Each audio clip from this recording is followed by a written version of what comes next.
So we're going to just get started now. My name is Mary Lou Breslin, and I'd like to welcome all of you to the third in a series of 3 webinars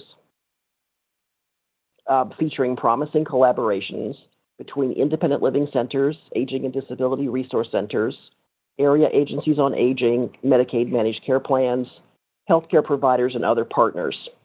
The Disability Rights Education and Defense Fund is pleased to be presenting these webinars in collaboration with Aging and Disability Partnership for Managed Long-Term Services and Supports, which was established by the National Association of Area Agencies on Aging as part of a project funded by the Administration for Community Living.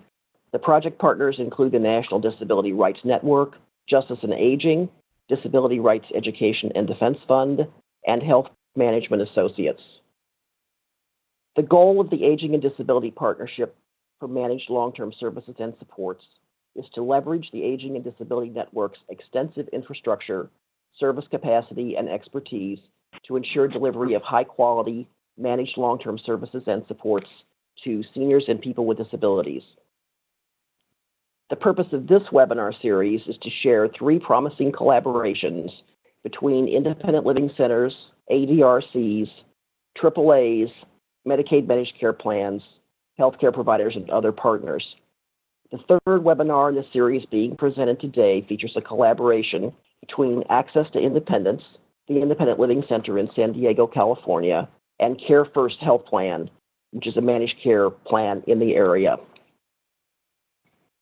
Our goals in presenting these webinars are to illustrate how collaborations between these groups and organizations have the potential to infuse the independent living philosophy and services into long-term services and supports and managed long-term services and supports to improve health outcomes and increase community living for older adults and people with disabilities.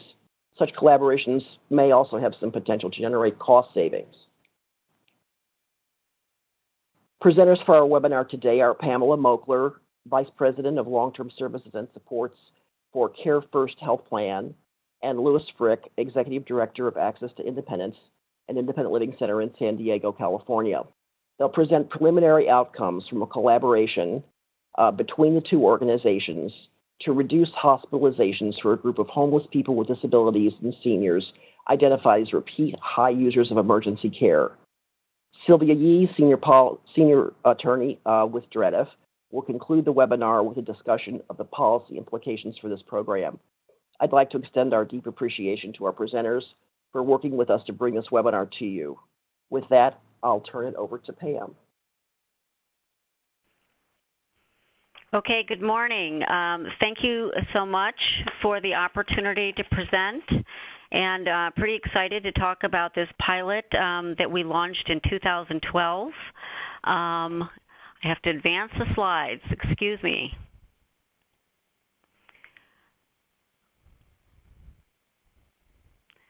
Okay, we'll get this straight here. Okay, so what we're going to talk about today is a pilot that we launched in San Diego to provide services for our homeless members who were transitioned to us in 2012 as part of the SPD transition. At that time, we had about a little over 8,000 people with disabilities that were transitioned to us from the state of California to manage their medical care. So at that time, we were only responsible for the medical care. What we began to see were that many of our members were a revolving door in and out of the emergency room. And so we started looking into the numbers, and we realized that out of the 8,000, only 992 were seniors. Out of those, 243 were seniors with both Medicare and Medicaid. 5,783 were individuals with disabilities, and out of those, 1,039 were disabilities or both duals. So that kind of gives you a breakdown on, how many were duals and how many were Medi-Cal only. But keep in mind, we're managing their Medi-Cal only. So this was a high priority for us. We began to look at the numbers, and we discovered that many of our members were homeless or transient, and we were not able to find them. In fact, the state identified homeless, and we'll go to those numbers in a minute. Along with the homelessness and people being transient, there was a high percentage that had mental health and substance abuse disorder issues, including mental illness. There was, as I mentioned, high emergency room utilization. In fact, one of those members, an individual with disabilities, was in and out of the emergency room in and around San Diego County approximately 135 times in 1 year. So the emergency room utilization with this population was very high. Priority needs were these individuals needed emergency shelter, transitional or temporary housing. Permanent housing was the ultimate goal, but they needed things like food and transportation, and many of them didn't even have any identification. They didn't even know their name. And then also there were a lot of long-term services and supports needs and supportive services needs, but because the SPD population was transitioned to us for medical purposes only, we were only able to pay for medical services.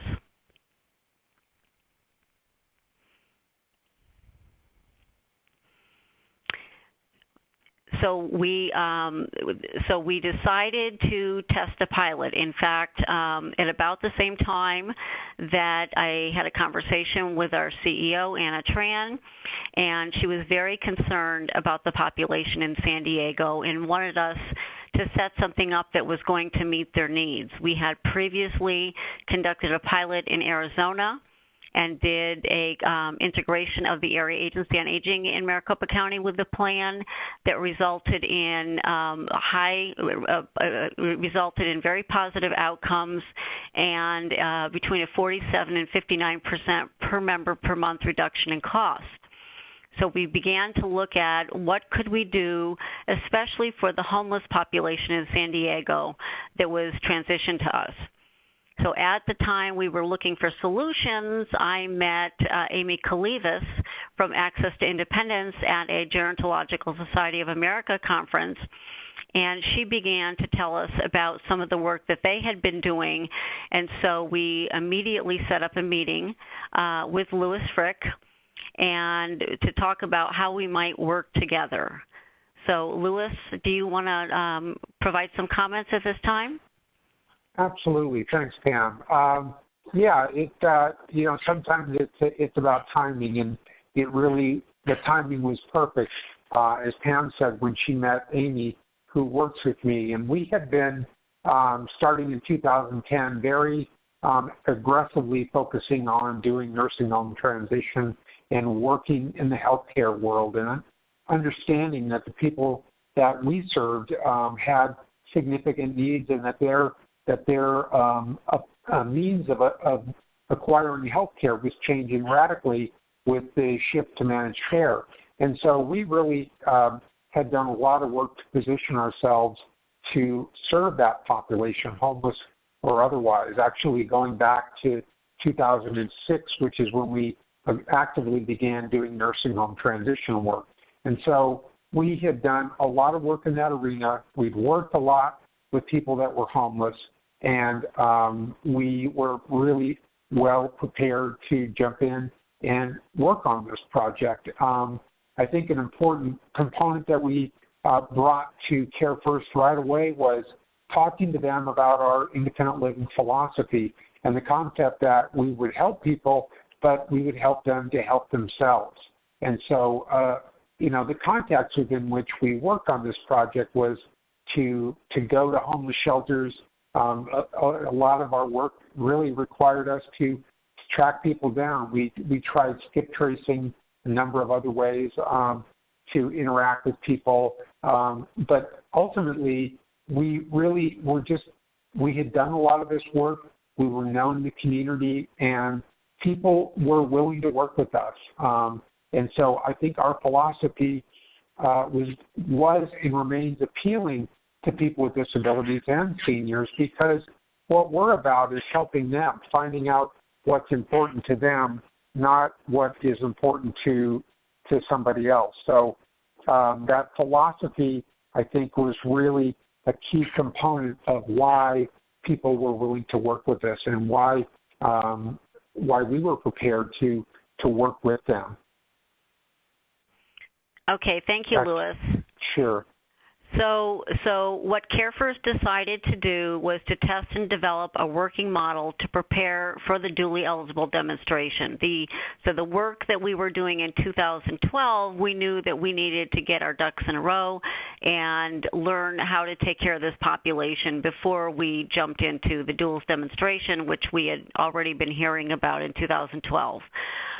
We wanted to test the impact of housing placement for homeless persons with disabilities and seniors on our healthcare utilization. So that was on hospitalization, emergency room utilization, and to build institutional knowledge and capacity of CareFirst by fostering institutional knowledge about people with disabilities and seniors who are homeless. So I'm a gerontologist. I know a lot about seniors and knew something about people with disabilities. I knew nothing about the homeless. And so we learned a lot from Access to Independence. So just to give you the time frame of the pilot, our initial meeting was in December of 2012. By February, we had hired staff on our side. We needed case management staff that would be coordinating care with the Access to Independence staff. We contracted with Access to Independence for external case management. We were able to pay them for the external case management. We were not able to pay for services, so we'll kind of go into that as to what our restrictions were under the SPD model. And by March and April, we were testing our clinical systems and the workflow. We had kickoff meetings, and we did some test cases, and we also developed a web portal. So I want to mention at this time Dr. Michael Griffiths, who at the time was the medical director for CareFirst in San Diego. He's now corporate medical director. He really was, the individual on our team that drove this pilot, and we had quite a few staff in San Diego that were very involved as well. And so the pilot, we decided we started out as a 6-month, and then we continued another month because there were individuals that had needs and needed us to continue it. But so it was from May to November of 2013, and then we did a preliminary evaluation, which you're going to hear about today. So we developed pilot participant selection criteria. And so we looked at our membership as of April in 2013. Those who we could not reach by phone, we were in the process of conducting health risk assessments for this population. And so there was, an amazingly large number of people that we could not reach because we didn't know where they were. And, of course, the homeless, most of them don't have phones. The state had listed people who were homeless in the address field, and even had things like sleeps across the street from Denny's or is under this bridge. And so there's interesting addresses that were in the address field that indicated for us that they were homeless. So 293 people were identified by their 6-month healthcare utilization thresholds, which meant that they had greater than 10% in up total, $10,000 in up total that had been spent on hospitalization and healthcare costs, and greater than $5,000 that were spent on emergency room utilization in the 6 months. And then we had the chore of finding these people. And so we literally sent a list of almost 300 people to Access to Independence. And the way we set up our contract, that we would pay them a fee to attempt to find our member. We would pay them a fee if they found the member and were able to conduct a face-to-face assessment. And then we went into paying them a monthly capitation for whatever was needed for that member. So we were able to identify the majority of them in the hospital. So 58% were identified out of the 66 people that ended up being participants in the pilot. 58% were identified during hospital stays, 19% identified during emergency room visits. And I have to mention here that Access to Independence would, we would get the information that the individual was in the hospital or the emergency room, and they would immediately go to conduct the face-to-face assessment, because this is a population that if they got discharged, they would be back on the street and we couldn't find them. And then 16% were identified via their total utilization of all different services, and 7% didn't meet the above criteria, but they were identified via our case management activities and by providers as an at-risk, a potential population at risk for placement. So, Louis, I don't know if you want to share something else at this time about, what you went through to try to find them and what you did. Yeah, absolutely. I think, what Pam said is, with regards to those percentages, 58% we were able to locate during the hospital stay, or that 19% during emergency room visits. I was either 24 or 48 hours. Our goal was to try to get 2 people within 24 hours because, again, as Pam said, if somebody was in the hospital or, if they were in a facility, obviously the clock was ticking, and so we needed to get to them while they were there because, as Pam also was saying, so many of these folks are homeless. I mean, a lot of our initial meetings with people were held under bridges, in parking lots of Burger King, other places like that. A lot of people, I don't know if we came up with this term or somebody else did, but the term service resistant we've started to use. A lot of these people were resistant to get services. And again, back to the independent living philosophy, that approach is really what drew some people in because our approach is to find out what's important to the individual. And that was a really valuable component of us being able to connect with people, and it still is, because when people realize that you're there to provide assistance to them, you're not trying to just get something from them, they're more receptive. And so we were very quick to respond when we got a call from Care First, whether the person was in an ER, in the emergency room, or some other facility, because we had such a short time. And then once we could make that initial contact, even if they ended up back in a homeless situation or under the bridge, wherever it might be, we'd be able to work with them. So it was just a matter of really being nimble and being able to respond quickly when the time when it was required, because so many of these folks, would disappear if you didn't get to them right away. So we did our very best to connect with them in the hospital.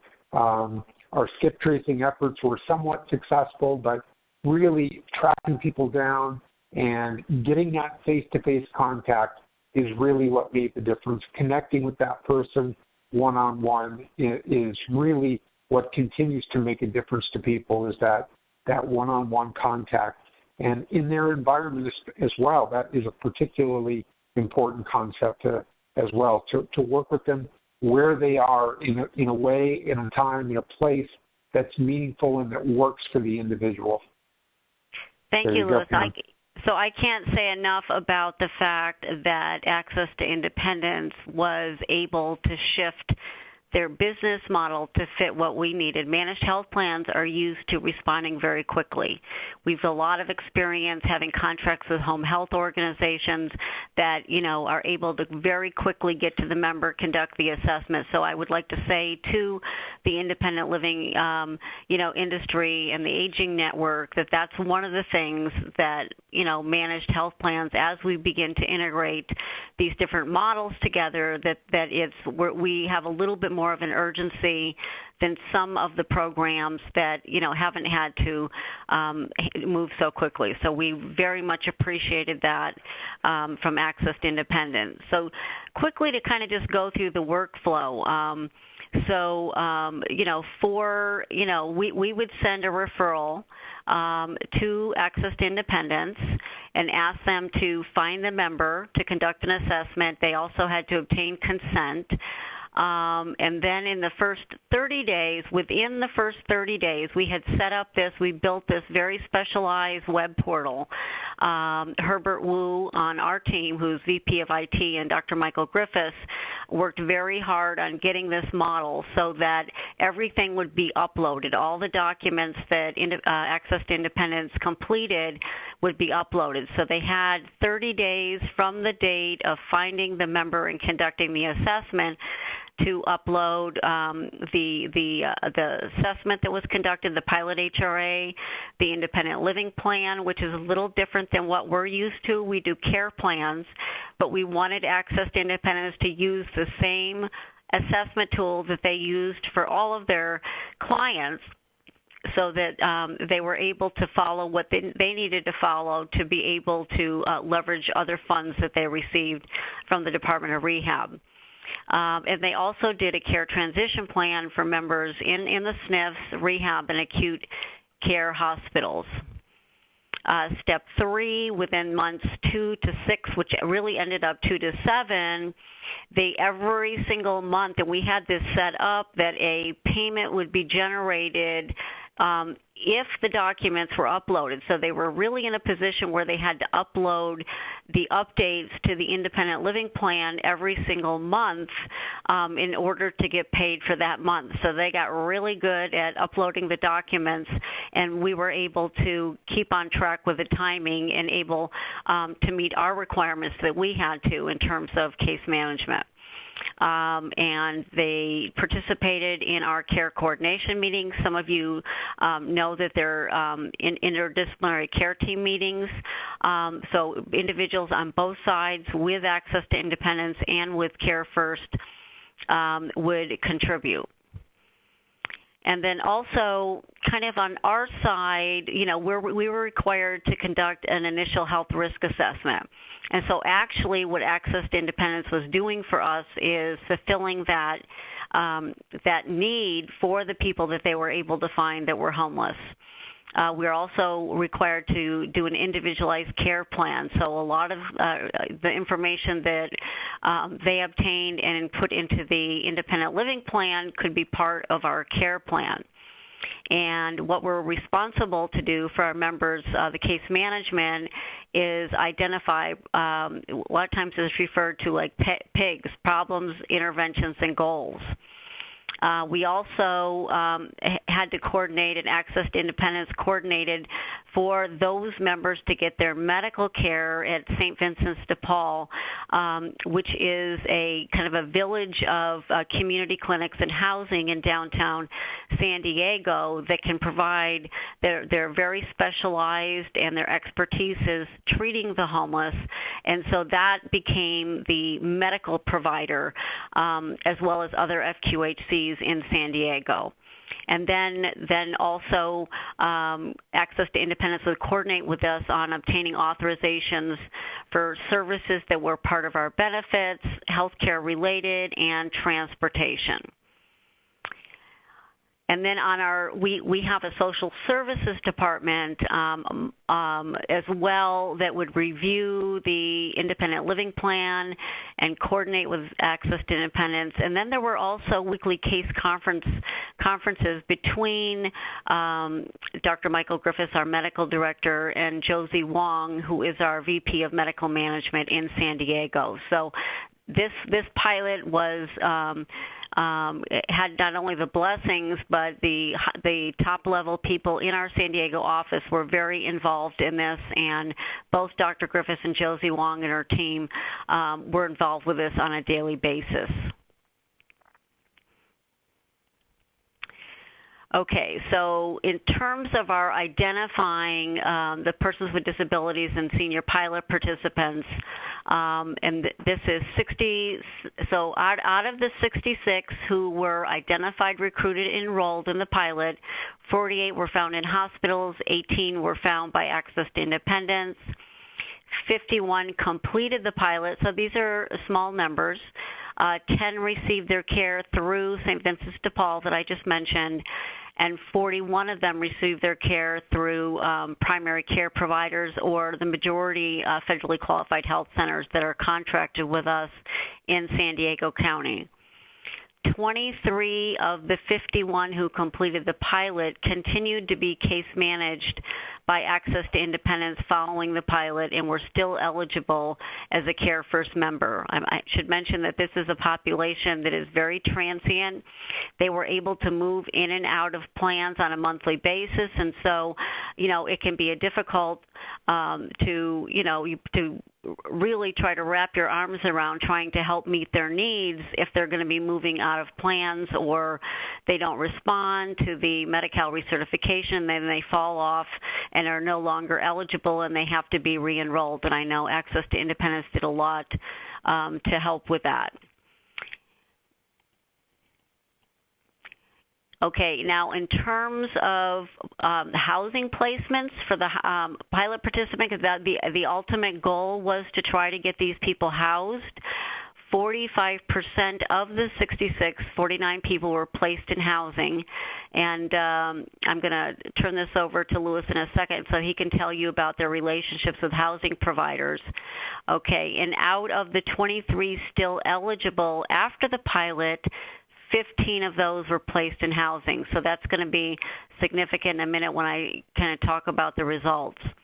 And then 14% received services other than housing, and I'll turn this over to Louis so he can talk about, what they've got going on with the housing providers and how they were able to leverage funds that they get for services that we were not able to provide. Sure, Pam. First, with regards to housing, housing is everywhere you go in this country, housing is the biggest barrier to independence for people with disabilities, period. Because so many people are on fixed income, and whether you live in San Diego, which is obviously a very expensive place to live, or if you live in, you name it, wherever you live, it's almost certainly going to be too expensive. But here in San Diego, we work really diligently to develop close relationships with property managers and apartment complex owners, single-room occupancies, and really aggressively work with them so that they would use their accessible units for people that needed them.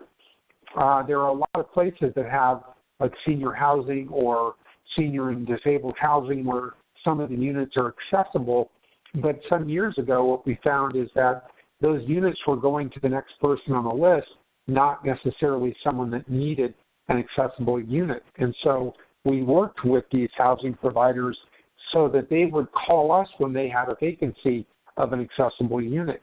And through that process of working with them over time, we've gotten to a point where the housing providers are now calling us when they have a vacancy of an accessible unit. And then that way we can help them, the housing provider, by getting that unit filled and serving our purposes, in this case Care First members, by getting them into an accessible unit. So our work there has really paid off in terms of housing. We've also done a lot of work to determine the levels of accessibility of various apartment complexes so that we have information for our members, our consumers, and can tell them where an accessible place to stay would be. So in addition to our work with regards to housing, we also, as Pam talked about, provided other services. And in addition to housing, services like peer counseling and independent living skills training and assistive technology, to name just a few. In addition to that, we also have access to funding that we can use to pay for items, basic needs that people need, especially when they're getting moved into a new house or their new home. Particularly so for somebody that was in an institution for any length of time. If you've been in a nursing home for months or years, you likely don't have those basic needs like a bed and linens and pots and pans, things like that. We have access to funding that we can use to purchase those basic needs, And much of that money is available to centers around the state of California through the California Department of Rehabilitation. But in addition to those funds, Access to Independence is continually building up funds through donations, through small foundation grants and other funding sources, so that we constantly are kind of replenishing our pool of funding to be able to provide those basic needs. It's not just things like a bed, linens, pots and pans. Sometimes it's a bus pass or clothing for someone to go do an interview, groceries, you name it. There are so many basic needs that people have that, again, when they're coming out of the facility or if they're on limited income, they just don't have the means to purchase those items. And again, the difference between getting out and not getting out is sometimes that basic need being met. So being able to have good rapport with our housing providers and really being able to get people into stable housing, as well as being able to draw on our funds to make those basic needs available to Care First members, were really critical components in making a difference for those folks that were in this pilot project. Back to you, Pam. Thank you, Louis. Okay, now we're going to get into some of the data. I have to mention that this is a preliminary analysis. The numbers are very small, so we can't say that they were statistically significant, but you'll begin to see the benefits as we go along. So one of the things that happened, out of the 51 who completed the pilot, we did a preliminary analysis looking at the utilization pre-pilot and the utilization post-pilot. And so of the hospitalization and lengths of stay, as you can see, pre-pilot, the average length of stay was 4.88 days and 1 hospitalization.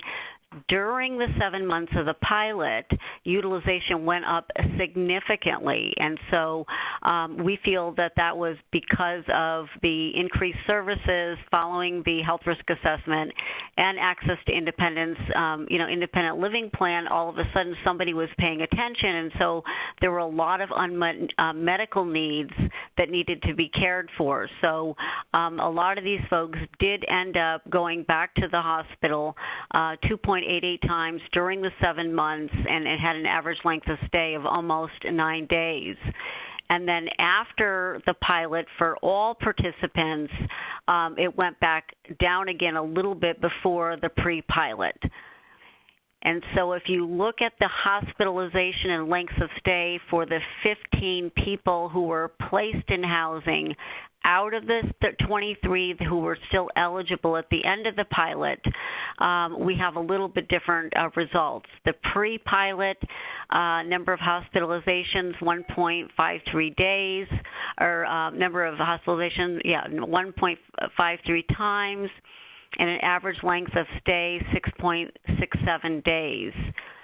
During the pilot for those people, it went up significantly during the pilot. So there were 3.2 hospitalizations and for those 15, and the average length of stay was almost 16 days. But after the pilot, it went down significantly. So we followed these people for the 4 months after the pilot, and as you can see, the number of hospitalizations were 0.25, and average length of stay of 0.5 days. So it again, we think the increased utilization was because of the pent-up need to have a lot of different medical needs taken care of, and we were working very closely with Access to Independence to do that. If we look at the readmissions to the hospital for the 15 members placed in housing, and this is the same population we were just looking at, but this is readmissions. Before the pilot, the number of members who we were readmitted is 2. The number of members that were readmitted, and the readmissions were 5. During the pilot, 4 people were placed in the hospital and 12 were readmitted. So again, an increase in utilization during the pilot, and then after the pilot, it went down to lower than before the pilot, the number of members who went, only 1 person went into the hospital and 1 was readmitted.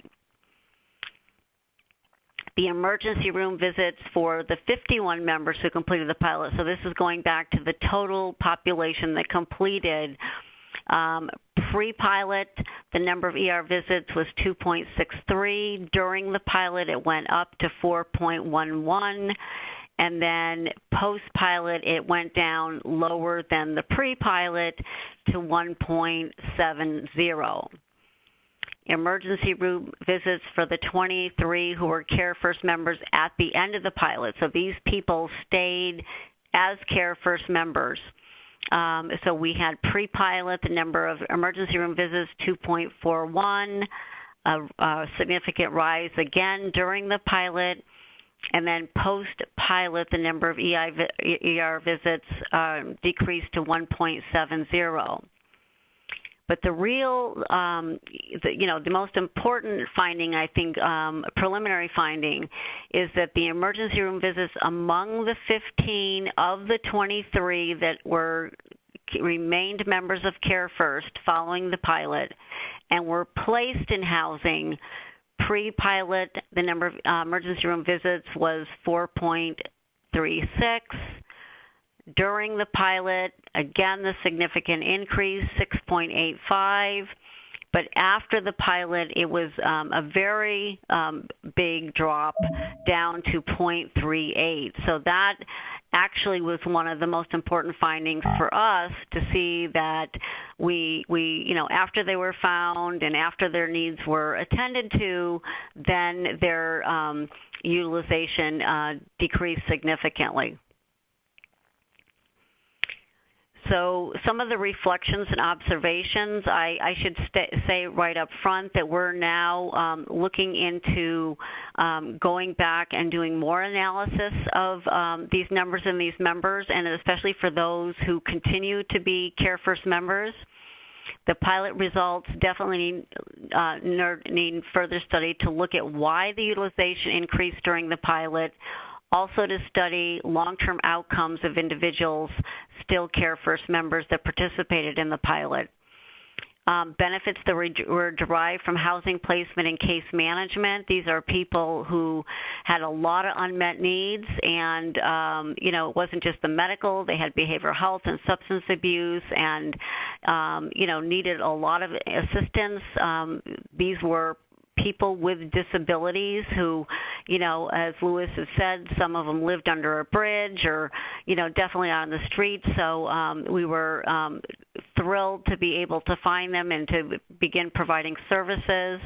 Lessons were learned about this member population, which I, can't say enough about, because we learned so much from Access to Independence about what we needed to do for the dual eligible demonstration, CalMedi Connect, which we are participating in both San Diego and LA counties. And this pilot really did help us, along with the pilot we did with the Area Agency on Aging in Maricopa County, Arizona. Both of those pilots really gave us a jump start, and we were able to hit the ground running with the Coordinated Care Initiative and the CalMedi Connect Duals demonstration. And then it created a commitment by both Care First and Access to Independence to continuing the collaboration. We have a strong partnership with Access to Independence. They are really our VIP primary provider for all of our members in the CCI and CalMedi Connect that have disabilities. And more important outcomes, the intervention worked for those placed in housing who remained a Care First member at the end of the pilot. So I know Access to Independence continued to provide services for many of those people. We found that you can't just do the intervention. You need to, number one, conduct an assessment to ask them what they need, develop an independent living plan, which is very empowering versus a care plan for this population. We just learned a lot from Access to Independence about how you need to build on their strengths and not create dependencies. And again, this strong partnership between Care First and Access to Independence that we are still working with today, and we expect this is going to be a long, successful relationship going forward. So, Louis, I don't know if you have some reflections and observations you want to make at this time. Yeah, well, I first of all, I'll echo what Pam said, kind of turning around. We learned a lot in the process as well, working with Care First. As Pam said early on, we really had to change our business model, and we really had already been in the process of doing that. What I mean specifically is that most of our work is really going to where people are. Most of the people we serve live, we're serving them where they live, whether it's in a shelter, under a bridge, in a single-room occupancy, or renting a two-bedroom apartment, whatever it might be. Most of our work is going to where people are. And I think that's an important component that serves this kind of a partnership very well because, pardon me, we've had to go out and really get connected with people in the community and where they are. It's been a great ability for us as an organization to build our revenue stream. So we're not just dependent on state and federal funds, but we're able to generate revenue through a contract, in this case, with Care First, and expand the services that we provide. We've known all along that independent living services could have a significant impact on health outcomes. But this is really the first data that I've ever seen, and while it's not significant numbers, I think it's significant that Care First has taken the time and made the effort to really take this data and analyze it and break it down. And I think that the more of that that's done, the more likelihood of independent living centers partnering with managed care organizations and other healthcare entities, because I just think there is so much value. And you can see, especially when referring to people that got the housing that they needed, that is such a key component. That housing is just critical. But in addition to that, it's those other services and it's that connection with the individual that makes a difference. So we continue to be really aggressive in our efforts to work with managed care organizations. We're working on finalizing a contract with another one in our community and hope that there are other opportunities, because I think this is the wave of the future, and it's a huge opportunity ultimately to serve people that are not getting what they need. The people in this pilot were the high utilizers, the frequent flyers.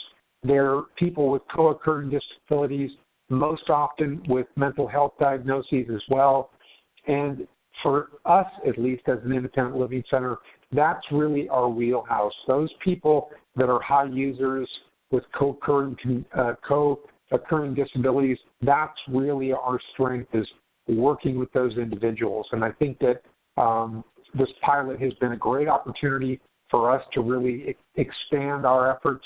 And I hope that it's just the beginning of this becoming more the norm around the county, around the state and the country. So I just think that it's been a great opportunity, and I appreciate the ability or the opportunity here to share with you all what we're doing, and happy to answer any questions about it.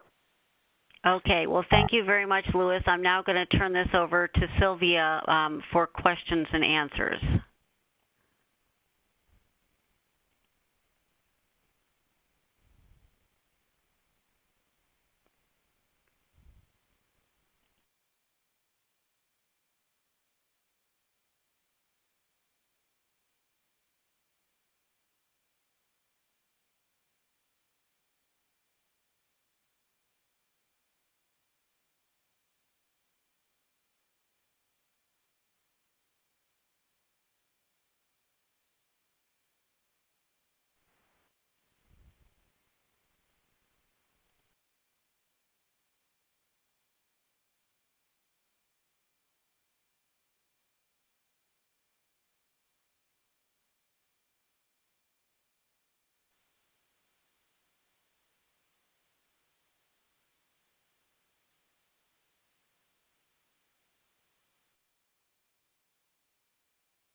Sylvia, this is Lewis. I see a question. Do you want an answer there? I'm sorry.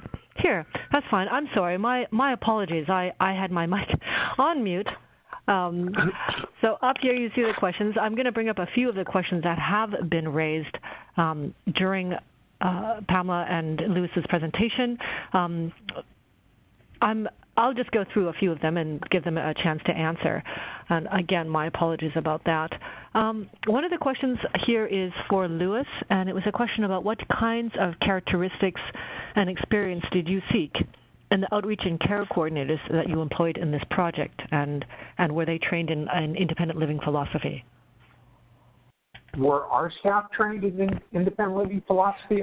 Can you repeat the question, please? For this particular project, the staff that were working on it, what kinds of characteristics and experience did they have? The person that spearheads our work in this area has a master's degree in social work, but we also, the manager of that program has a master's degree in rehabilitation counseling, but many of our staff are engaged in this type of work.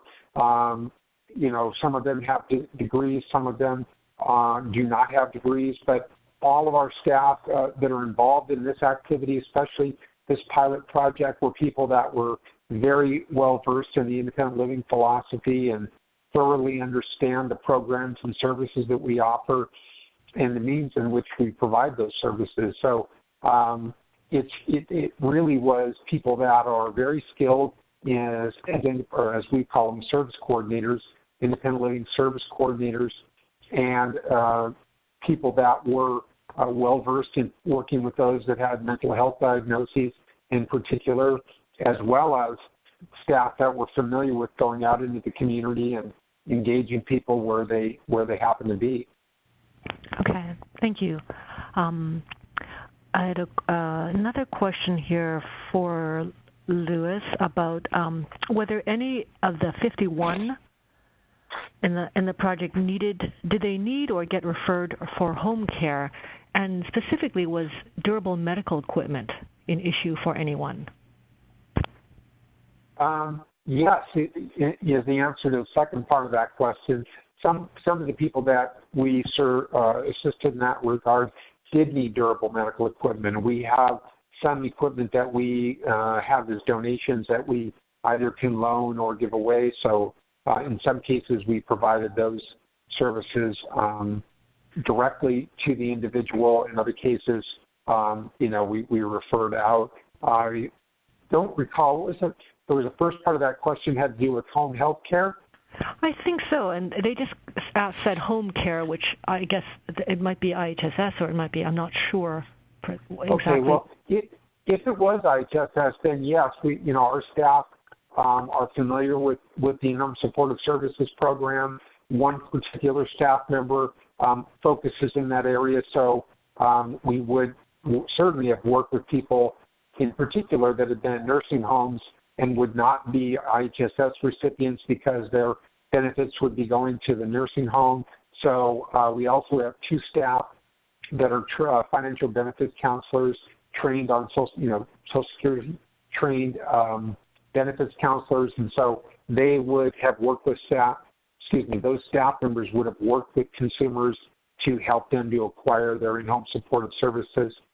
If it was a nursing home transition, as an example, there are a whole bunch of things that have to line up, and timing is very important.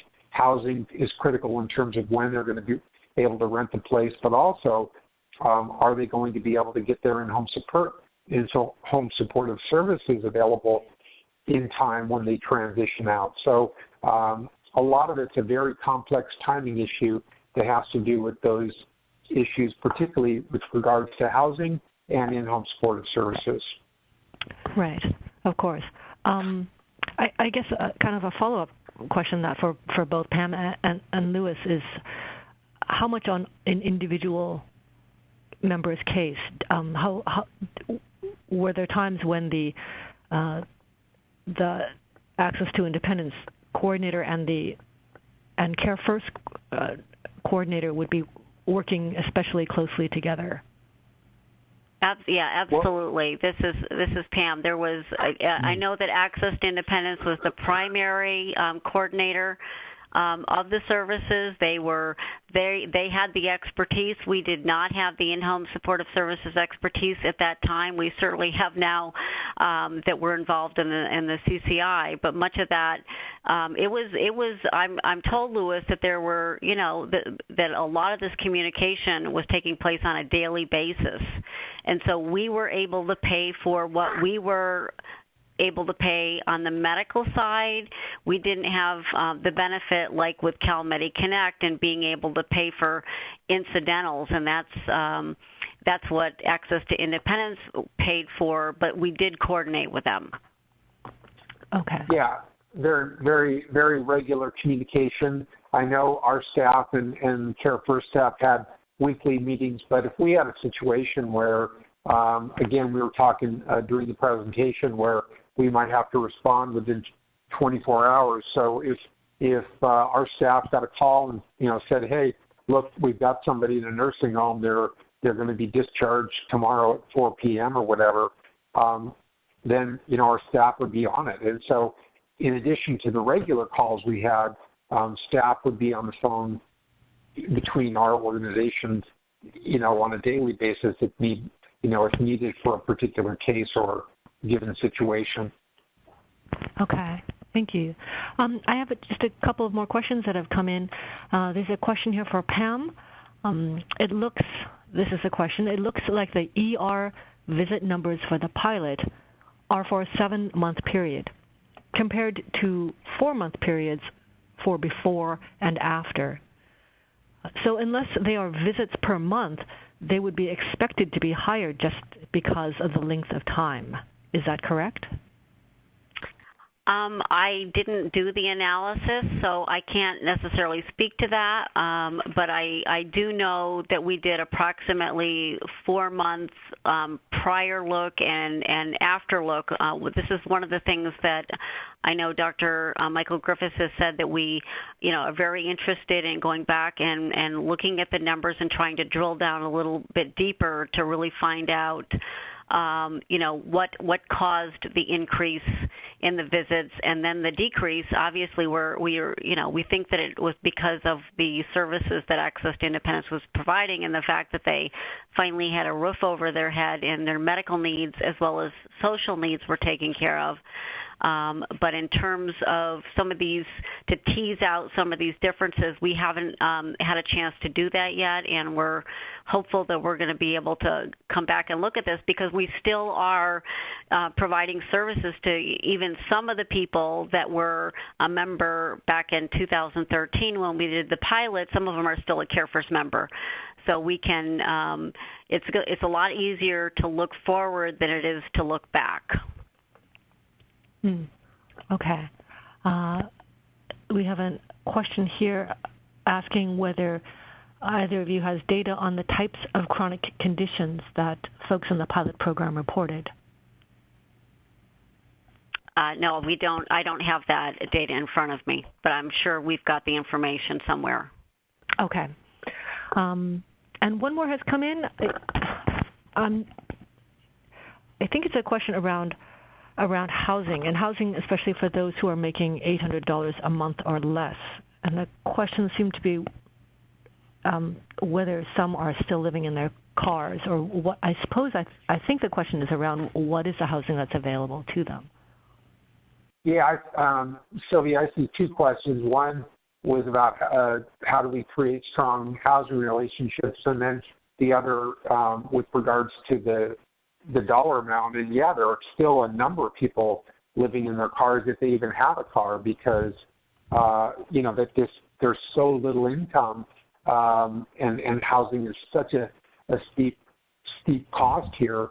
We also tried to do things like shared housing and getting people to share a place. For example, one of the folks we worked with from Care First had a disability, and he had a friend who also had a disability, and they both needed attendant care. So they we ended up helping them rent a 3-bedroom house where the two guys with disabilities had rooms, and the third room was used by the caregiver. So we were able to kind of put things together in that manner. But I don't know if that answers the question specifically or not. Right. I think it gives a lot of. Oh, here. Oh, that's right. Yes, I think it did answer the question. I have just a couple of more. One is a question for Pam. Did the Care First employees and providers also use the members' independent living plan? Was it a useful tool for Care First as well? Yes. The information was shared back and forth. There was a two-way street with communication because they needed the access to independence folks needed to know about the medical conditions, and we definitely used the independent living plan to inform us as to the services that were needed. Okay, great. A question for Louis.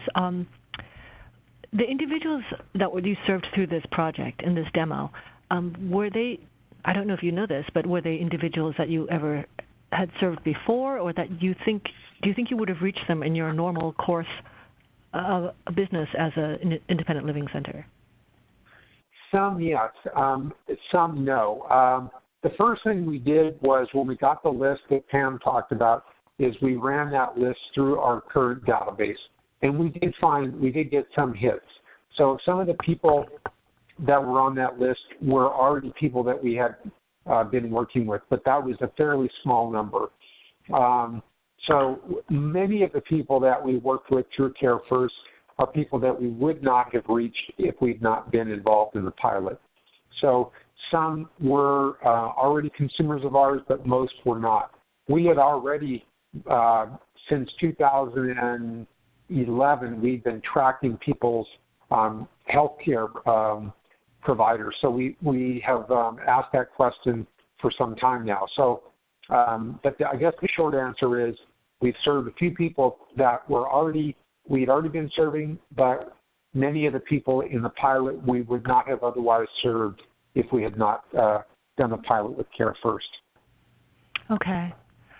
Maybe one final question, looking a little bit into the future that someone has asked. As you move forward and you're committed to continuing a relationship and working with one another, how do you see this? How do you see your work expanding? What are the individuals and members that you think that you will be identifying as potential participants in the work you do together? Well, if I could jump in first, if that's okay, Pam, I'll just give you my 2 cents. The work that we're doing is still ongoing, and I hope that continues. I know Pam and I are both big fans of this. Maybe now that Care First is officially part of Blue Shield, then we can kind of get back to really cranking this up. What I would love to see is there are so many people in skilled nursing facilities that don't need to be there. We have a proven model that will reduce the cost of people living in shared housing and other housing options as opposed to living in nursing homes. My sincere hope is that we significantly expand our work to serve people that are in nursing homes that don't need to be there. I think that is the biggest area of low-hanging fruit for both us and for Care First. And my significant hope is that we can really aggressively work together to change the dynamic there, because I'm absolutely certain that we can significantly reduce the cost of the health care for those individuals that are in skilled nursing facilities that don't need to be there. And so, Sylvia, this is Pam. We definitely see access to independence as an extension of our case management model.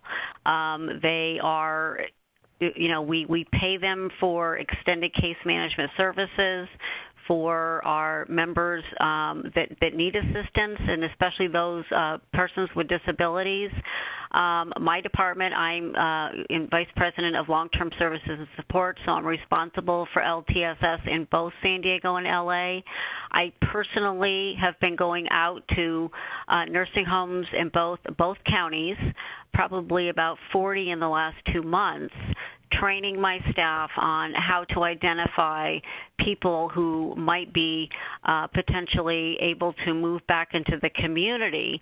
And while Access to Independence is not a California Community Transitions provider, they do have funding that they can leverage, and we absolutely see Access to Independence as one of our primary providers that can help us, especially for people with disabilities, because they do a lot of peer support and mentoring, and and our members that have disabilities really respond to Lewis's team and the holistic way in which they treat them. So we see this just growing, not shrinking. And Lewis mentioned, yes, we were purchased by Blue Shield of California recently. We're very excited about that, and do expect that is going to help us to be able to do more in the community, and certainly more with Access to Independence. So we expect this partnership to grow and continue to evolve long term. That's great. Thank you both for answering these questions. And the plans for the future sound very exciting, and obviously Jetta fully supports that thought of helping individuals back into independent lives in the community.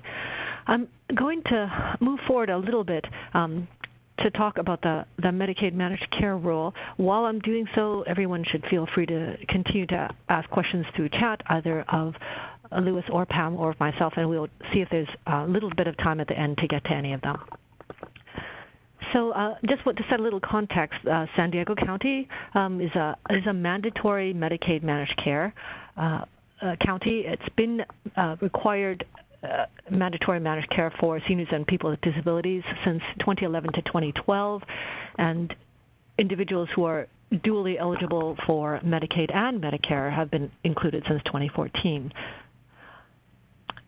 San Diego is only one of 2 counties in California that offer a choice of several Medi-Cal managed care organizations. And through the Coordinated Care Initiative that Pam has mentioned, San Diego also has long-term services and supports integrated within mandatory Medi-Cal.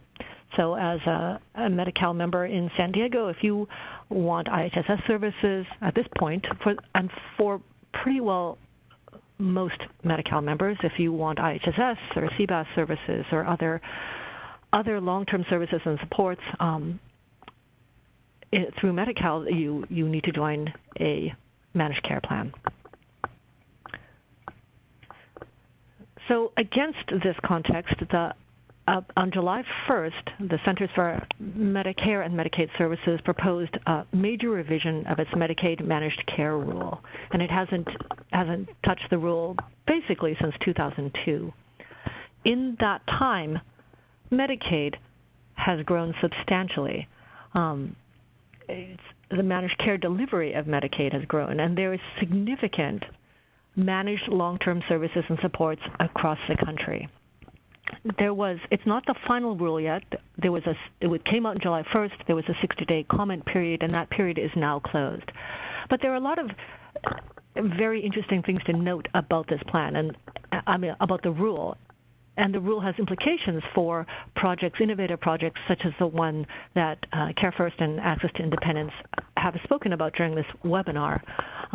Just a couple of quick facts about Medicaid managed care. Back in 1991, Medicaid managed care covered 2.7 million, only about 10% of Medicaid beneficiaries. By 2016, it's projected to cover about 75% of what will likely be over 70 million Medicaid beneficiaries. So that's a very, very significant leap in a 25-year period. Today, managed care organizations operate in 39 states, and their Medicaid revenues account for over 31% of federal and state Medicaid spending in 2013. And that's just to give you a little bit of a picture.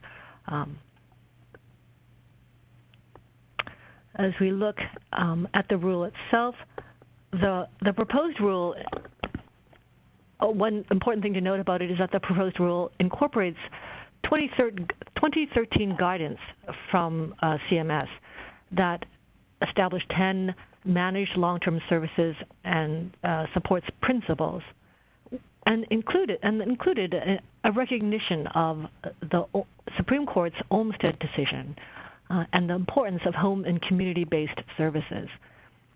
The rule also talked about person-centered needs assessment and service planning.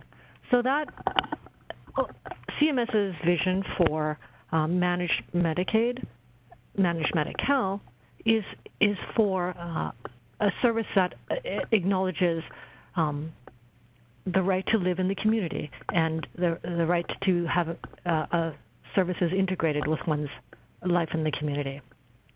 Also, for the first time, the rule provided a proposed definition of long-term services and supports, and it's a pretty broad definition.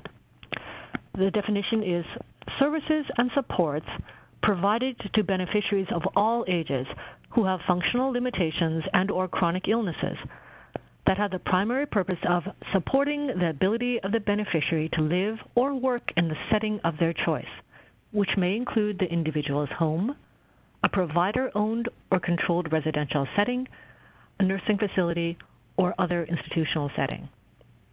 So it is meant to encompass many, many different kinds of services, as well as recognize the individual's choice of where they want to live and how they want to live. And it's also interesting that it encompasses work and not just residence.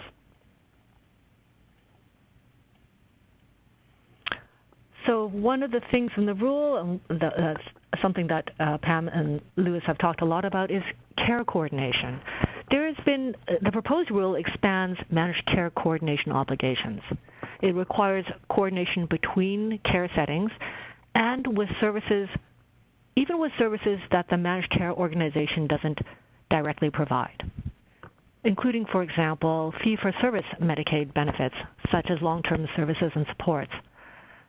Under the CCI in California, Care First actually does have integrated long-term services and supports. Those are managed. But the CCI in California currently encompasses 7 counties. There are counties that outside of those 7 counties, other California counties that don't currently have long-term services and supports under their control, under their administrative control. Nonetheless, for managed care organizations operating in those counties, there is an obligation to coordinate. As well, there is potentially an additional standard to require community or social support services.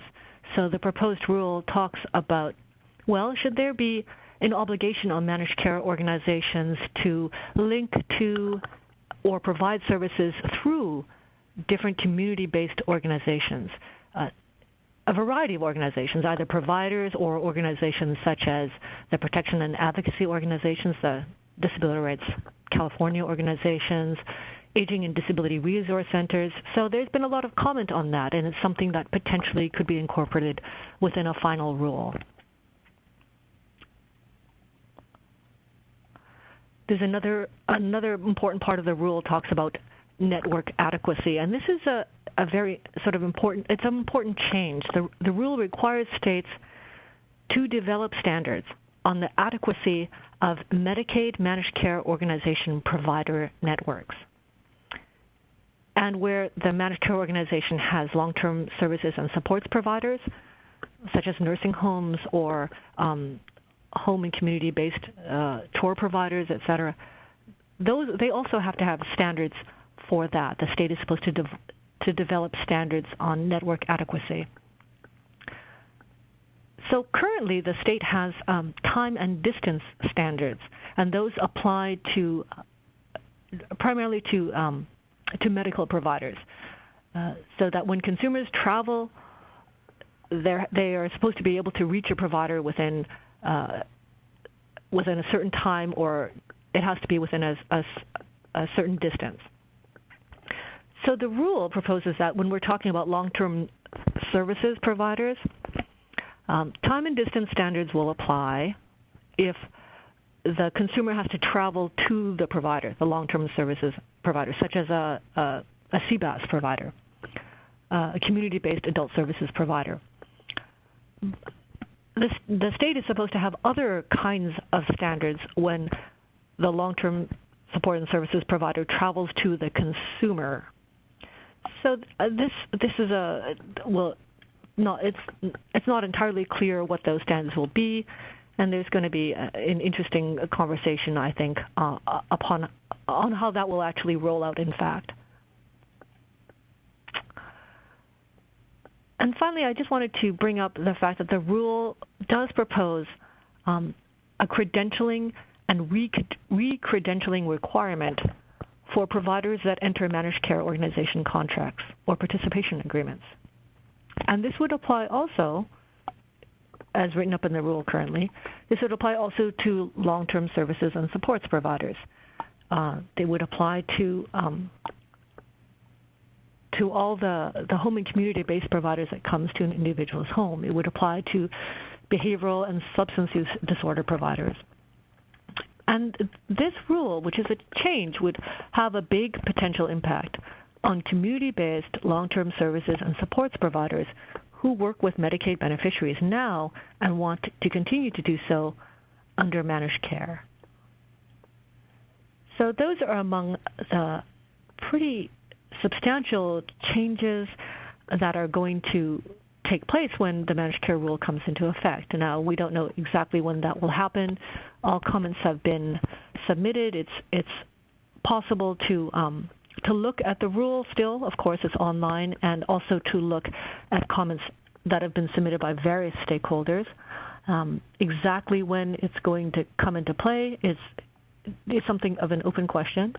But obviously, the changes that I've outlined would be significant, and in many ways would support the pioneering work that Pam and Louis have outlined through this webinar. So I'm going to just turn it quickly back to Mary Lou to close up our session for you today. Well, thanks very much, Sylvia. Actually, I think we have one question. Perhaps you could answer for us. Would the independent living organizations have to be credentialed under the proposed rule in order to contract with managed care organizations? That is a possibility. I think this credentialing requirement is something that I imagine that CMS received a lot of different comments about this, and I know that the state itself, the state of California, submitted comments and really basically asked for flexibility that how the state would do credentialing, whether the state would do credentialing.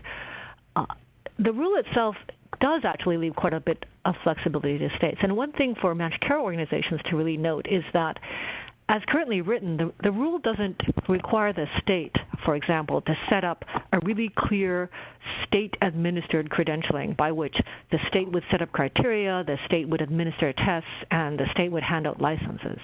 It could potentially be much more hands-off than that, and the state could, for example, say, well, we want community-based organizations to have such and such characteristics. Managed care organizations, you take care of it. You just make sure it's done. I think for managed care organizations, there is a desire to have as much uniformity as possible and to have certainty. For community-based organizations, such as independent living centers, I think it's tough. It's hard to you don't know what those criteria might be. It might well be an additional burden on community-based organizations who are also already running a pretty tight ship. So all these questions are a little bit up in the air. At the same time, everyone wants to have providers who have certain experience, have a certain knowledge, and are capable of doing the job they're supposed to be doing. So I think those are all the different factors that CMS has to weigh. But at this time, there's no reason to think that the independent living organizations would be any different from other long-term services and supports providers if they're actively involved in care coordination. All right, great. Thank you very much. I'd like to thank everyone who joined us for this webinar today, especially Louis Frick and Pam Mokler for their terrific presentations and for the work that you're doing. For more information, please contact DREDF at our website, dredf.org, and the Aging and Disability Partnership, and the link is posted on this last slide. Just want to make sure that everyone remembers that these webinars in this series will be posted on the DREDF website along with transcripts. So look for this most recent webinar within the next week. The previous two webinars are already posted. And we thank everyone very much for joining us today.